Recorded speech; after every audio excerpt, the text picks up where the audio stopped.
Hello അസ്സലാം വലൈക്കും. പൊന്നാരൻ്റെ ബിസിനസ്സുകാർ, നിങ്ങൾ ഇവനൊക്കെ ഒരു മാന്യനായി കണ്ടതാണ് നിങ്ങളെ ഏറ്റവും വലിയ തെറ്റ്.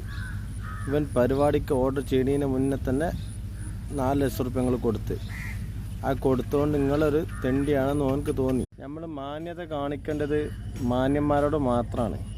ഇത് കോട്ടിട്ട് വെറും മാന്യത ചമഞ്ഞവനാണ്. പക്ഷേ അത് രണ്ടും തമ്മിലുള്ള വ്യത്യാസമാണ് ഈ തെണ്ടികളെന്ന് വിളിക്കാനുള്ള പ്രേരണ ഓൻ്റെ മനസ്സിൽ വന്നത്. അപ്പോൾ ആരെങ്കിലും ഒന്ന് കോട്ടിട്ടെന്ന് കരുതി ഓൻ വലിയ മോട്ടിവേറ്റർ ആയിട്ടാണ്ട് കണക്കാക്കി ഓനങ്ങൾ ആർക്കും കൊടുക്കാത്ത വലിയ സംഖ്യ കൊടുത്തുകാണ്ട് ഒരു 2 ആഴ്ച മുന്നേ തന്നെ ഓൻ പറഞ്ഞ പൈസയും കൊടുത്തുകാണ്ട് സുഖിപ്പിച്ച് ഓനോട് ഇരുത്തി ടൈമിന് 1 മണിക്കൂർ വൈകിട്ട് പോരാത്തൊരൊറ്റ കാച്ചിലും ബിസിനസ്സുകാരെ തെണ്ടിന്. അതായത് ഇതുപോലെ കുപ്പായിട്ട് ഒരുപാട് തെണ്ടികൾ. ഇവൻ്റെ മുന്നത്തെ ഒരുപാട് വീഡിയോയിൽ ഞാനൊരു കമൻറ്റ് ഇട്ടിരുന്നു. ഇവൻ്റെയൊക്കെ ഈ മോട്ടിവേഷൻ ക്ലാസ് കേട്ടിട്ട് ബിസിനസ് ഇറങ്ങുന്ന കുറേ പൊട്ടന്മാരുണ്ട്.